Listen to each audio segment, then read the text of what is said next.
Noxramas is ours.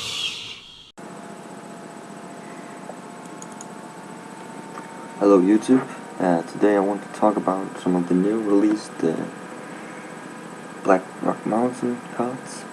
They seem pretty sick. You can see 3 of them here. I have a Flame Waker, a Core Rager, and Imp Gang boss. And I want to talk about some of the pros and cons about these minions.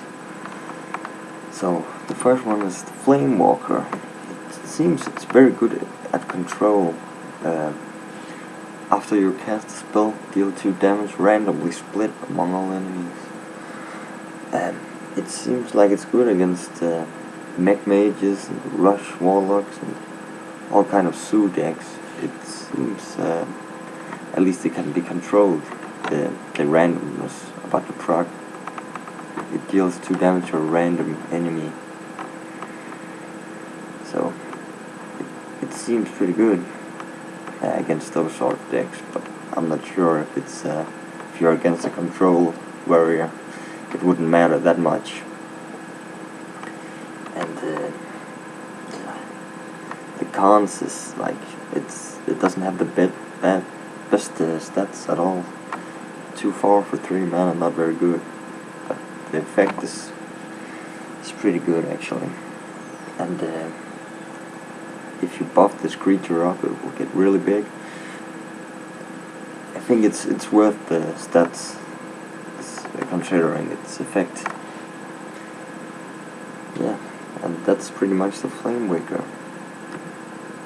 We also have a new release card called Core Rager.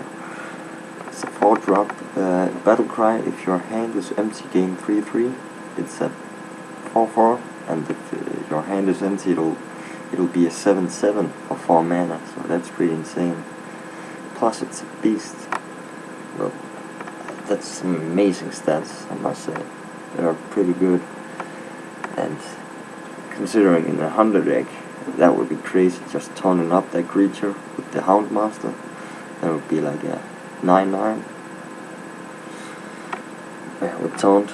And but some of the cons are that it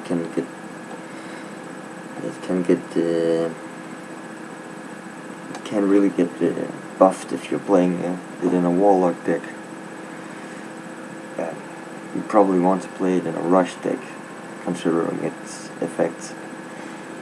And its effect is not very good if you have like a Soulfire or Doomsguard in your hand. You'll just you can't really play those first, so you'll end up discarding the Core Rage, and if you just play those first, it'll just end up like a 4/4.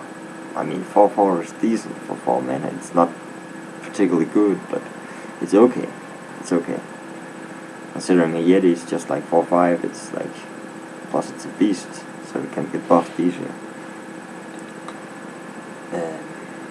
Yeah, pretty good overall. I think it's one of the most interesting cards in the new expansion. And we also have the Imp Gang boss, which is a 3 mana drop, and it has 2/4 in stats. It's a demon. Whenever this minion takes damage, summon a 1/1 imp.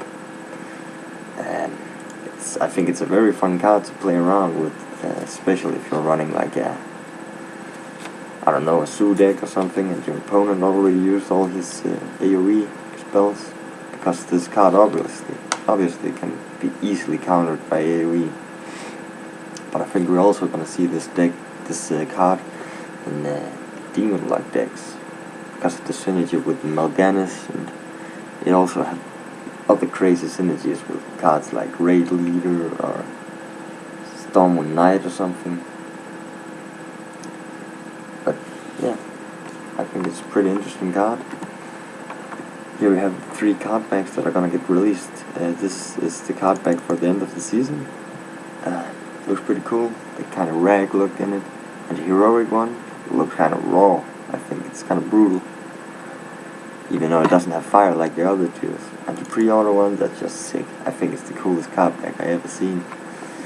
But yeah, anyways, thanks for watching, and stay tuned to my channel for more Blackrock Mountain news. From the void I come. To the void.